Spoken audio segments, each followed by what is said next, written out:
Hello everyone, welcome back to the fun academy. और आज हम क्लास 11th इकोनॉमिक्स जो माइक्रो इकोनॉमिक्स है हमारा रिवीजन लेक्चर रहेगा चैप्टर 1 का। तो स्टार्ट करते हैं इंट्रोडक्शन से। So introduction of economics start होता है सबसे पहले इकोनॉमिक्स के बारे में समझने से। सो इकोनॉमिक्स को मैं अगर आपको सिंपल तरीके से समझाऊं तो इकोनॉमिक्स है क्या, तो जितना भी हमारे पास में रिसोर्सेज है उन रिसोर्सेज को बेस्ट यूटिलाइजेशन के लिए हमें उनकी स्टडी करनी पड़ेगी और उनको मैनेज करना सीखना पड़ेगा। Simple. So introduction of economics simple यही है, यहाँ से स्टार्ट होता है और आज लास्ट में जाके हम समझेंगे कि इकोनॉमिक्स फिर मार्केट सिस्टम से कैसे वो लिंक है। लास्ट में हम फिर मार्केट सिस्टम पढ़ेंगे, मार्केट, इकोनॉमी, इकोनॉमिक्स, वो सारी चीज़ें। बट बेसिक्स अगर मैं आपको समझाऊं तो बेसिक समझाने के लिए हमें इकोनॉमिक्स जो वर्ड है ना उसका ओरिजिन कहाँ से हुआ है वहाँ एक आंसर छिपा हुआ है, द बेसिक्स ऑफ इकोनॉमिक्स और द मीनिंग ऑफ इकोनॉमिक्स का। सो इकोनॉमिक्स जो वर्ड है, there are two words, oikos and nomos. जो एंशिएंट ग्रीक वर्ड है वहाँ से लिया गया है। ओइकोस को आप समझ लीजिए हाउस। तो इकोनॉमिक्स जो वर्ड है हाउस और लॉ एंड कस्टम से बना हुआ एक वर्ड है। Simple. So economics house plus law and custom, और इसको मैनेजमेंट भी आप इसको यहाँ पे समझ सकते हो, law and customs of the house. So economics is nothing but the science of household management. Simple है। अब हाउस होल्ड का मीनिंग क्या है? हाउस होल्ड का मीनिंग हाउस या फिर सिंपल एक डोमेस्टिक टेरिटरी से है, एक रीजन से है, जो भी हमारा घर है वो हमारा हाउस होल्ड हो गया। अब सर लेकिन इकोनॉमिक्स को घर से क्या लेना देना है, हम यहाँ पे मार्केट सिस्टम भी पढ़ते हैं, वो है। तो यहाँ जो ओरिजिन है वहाँ की बात हो रही है। तब ओरिजिन ऑफ इकोनॉमिक्स हुआ है ओइकोस और नोमोस से, द मैनेजमेंट ऑफ हाउस से। सिंपल है, the science of household management. अब यहाँ पे बेसिक आपने समझ लिया इकोनॉमिक्स का, science of household management होता है। अब मैं आपको थोड़ा सा और आगे एडवांस पे लेके जाऊंगा। अब जो हाउस होल्ड मैनेजमेंट हमारा है, अब यहाँ पे आप समझिए हाउस होल्ड का मीनिंग है अवेलेबल रिसोर्सेज। क्या होगा हमारा हाउस होल्ड का मीनिंग है? जितने भी हमारे पास में रिसोर्सेज हैं, हाउस होल्ड में क्या रहेगा हमारे पास में, घर में जो भी हमारे रिसोर्सेज हैं उन्हीं का तो हमारा मैनेजमेंट करना है। हाउस होल्ड हमारे पास में क्या हो सकता है? हमारा वाटर हो गया, ऑयल हो गया, फूड हो गया, ह्यूमन रिसोर्सेज हो गए, ठीक है, एनिमल्स हो गया। जो भी हमारे पास में रिसोर्सेज हैं उनका बेस्ट यूटिलाइजेशन ही उसकी साइंस है। स्टडी करना क्या कहलाएगा? हमारा मैनेजमेंट करना क्या कहलाएगा? इकोनॉमिक्स कहलाएगा। सिंपल हो गया। तो ये तो हो गया हमारा अंडरस्टैंडिंग लेवल पर। आपकी एक अंडरस्टैंडिंग कराने के लिए मैंने एक्सप्लेन किया है कि इकोनॉमिक्स में हम क्या पढ़ने वाले हैं, रिसोर्सेज का मैनेजमेंट कैसे किया जाता है और क्यों हमें करना है, वो हम आगे देखेंगे। So simple, economics is related to the science of household management और the science and the study of resources for the better utilization and the maximization of satisfaction. Now, अब इस एक डेफिनेशन को मैं आपको अगर मैं बताऊँ एक इकोनॉमिक्स पॉइंट ऑफ व्यू से, एक as a discipline, as a subject, अगर आप एग्ज़ाम में क्या लिखेंगे तो एक there is a economist Robbins. According to Robbins, economics क्या है? Economics is nothing but a branch of social science, a branch of social science which focuses over the maximization of satisfaction, enhancing welfare of both individual as well as society. यहाँ तक clear है ये definition कि social science की branch है। अब social science और science में डिफरेंस अगर यहाँ पर मैं आपको समझा दे रहा हूँ, एक होता है science, there is a science and there is a social science. तो science is a method of explaining the natural phenomena. जो भी नेचुरल फिनोमेना को एक्सप्लेन करने का मेथड है वो साइंस होता है। सोशल साइंस क्या होता है फिर? सोशल साइंस होता है सेम मेथड को जब हम सोसाइटी के लिए यूज़ करते हैं, when we utilize the scientific method for the explanation of social phenomena is social science. Simple, very good. So the economics is a branch of social science. Social science क्यों है? क्योंकि हम इंसान ही तो रिसोर्सेज को manage करेंगे, resources का satisfaction के लिए तो रिसोर्स यूज़ किए जा रहे हैं by the society. So the branch of social science which focuses over maximization of satisfaction, enhancing the welfare. दो चीज़ें हो सकती हैं, मैं वेलफेयर मतलब सभी लोगों की भलाई करना है और अपना सेटिस्फैक्शन बढ़ाना है, लोगों का भी सोसाइटी का भी। किस तरीके से? By rationally and logically utilizing our limited resources. अपनी लिमिटेड रिसोर्सेज को इस तरीके से यूज़ करते हुए ताकि हमारी जो अनलिमिटेड वांट्स हैं, हमारी जो अनलिमिटेड डिज़ायर्स हैं, उनको बैलेंस करते हुए मैक्सिमाइजेशन ऑफ सेटिस्फैक्शन किया जाए और वेलफेयर सोसाइटी का बढ़ाया जाए। Simple, that is the understanding level पर इकोनॉमिक्स मैंने आपको एक्सप्लेन किया। एग्ज़ाम में क्या लिखोगे? आपके सामने यहाँ से लिख सकते हो या फिर कहीं और से लिख सकते हो। Economics is a science of household management where we manages study the resources for the maximization of satisfaction and balancing the human unlimited wants with limited resources. That is definition of economics. समझना ज़्यादा important है, definition हम देख सकते हैं। Now comes the second topic, need for economics. हमें economics का ज़रूरत क्या है? Why we need economics? So here comes the base और the core, the fundamental of this question comes from the understanding of economics first. If we have understanding the meaning of economics, the meaning of economics is the science of management of resources. अब management of resources से हम ही समझेंगे the need of economics. तो need क्यों है? We need because there is a limited resources but unlimited wants. हमारी society में unlimited bonds हैं बट रिसोर्सेज लिमिटेड है। अब ऐसे में क्या करना पड़ेगा?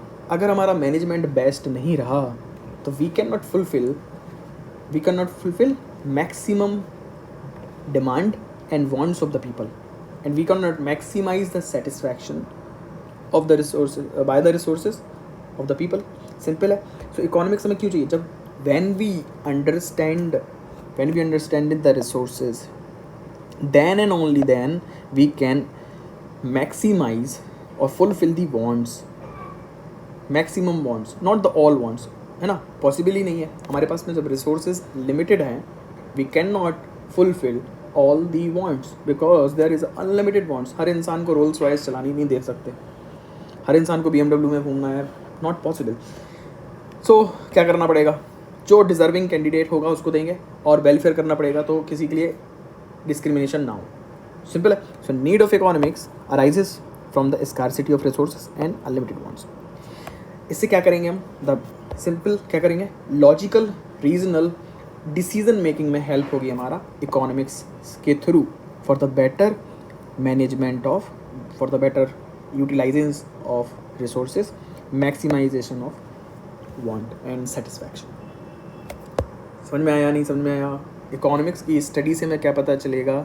रिसोर्सेज के बारे में। रिसोर्सेज के बारे में सोसाइटी डिसाइड करेगी how to utilise these resources. समझ में आ गया? This is why we need economics. Society makes decision regarding the choices. Clear है? Now so there are two approaches of economics. Simple है। अब इकोनॉमिक्स की स्टडी तो हम करेंगे, इकोनॉमिक्स में हम रिसोर्सेज का स्टडी करेंगे, मैनेजमेंट भी करेंगे, but there are two approaches. अब दो तरीके से इंसान यहाँ पे सोच सकते हैं। पहला हो सकता है जो फोकस करे, first one is positive economics which focus is over the factual situation and the actual situation, means what is. For example there are 4 kg of sugar in the market, there are, समझ में आया? सो एक इंसान हमें बता सकता है कि there are resources, there are coal resources in India but there are lack of utilization of resources. That is the actual and the factual situation of economics or the resources.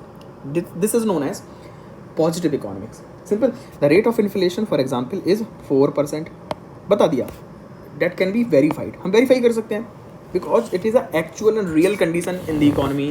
Resources management का जो भी actual factual है वो हम देखेंगे. On the second side there is a normative approach. Normative approach क्या हो सकता है? एक इंसान जो है उसको तो देखेगा या नहीं देखेगा, लेकिन वो एक आइडियल सिचुएशन को अजम्पशन के बेसिस पर बता सकता है. What ought to be means there should not be discrimination in the society, there should not be any economic disparity in the society. All individuals should have food in their plates. That is a normative approach. Ideal conditions, all individuals should have minimum 1 lakh rupee in their pocket, है ना. तो गरीबी नहीं होना चाहिए, हर इंसान के पास में आईफोन तो होनी चाहिए कम से कम, हर इंसान के पास मोबाइल फ़ोन होना चाहिए, हर इंसान गाड़ी में चले, कम से कम पैदल ना चले. That is a normative approach. तो what ought to be simple. यहाँ पर it involve personal value judgement. Personal value judgement, value judgement means क्या हो गया? Means according to my believe. जो मुझे सही लग रहा है मैं अपने अकॉर्डिंग बताऊँगा, जो है उसकी बात नहीं हो रही यहाँ पे. So it can not be verified. अब जो मेरे बिलीव सिस्टम के अकॉर्डिंग है, मेरे अकॉर्डिंग है, उसको आप या कोई और भी वेरीफाई नहीं कर सकता है. It is hypothetical. For example, what should be an ideal rate of inflation. Ideal rate of inflation क्या होना चाहिए मार्केट में? इन्फ्लेशन क्या होता है? महंगाई. तो महंगाई से लोग परेशान होते हैं, बट क्या महंगाई अगर नहीं रहेगी तो क्या अच्छा रहेगा? ऐसा भी अच्छा नहीं रहेगा, बिकॉज अगर महंगाई ही नहीं है तो फिर प्रॉफिट कैसे होगा? और डिमांड या फिर डिमांड ही नहीं है मार्केट में. तो हम अच्छे से पढ़ेंगे डिटेल में इन्फ्लेशन का मीनिंग क्या होता.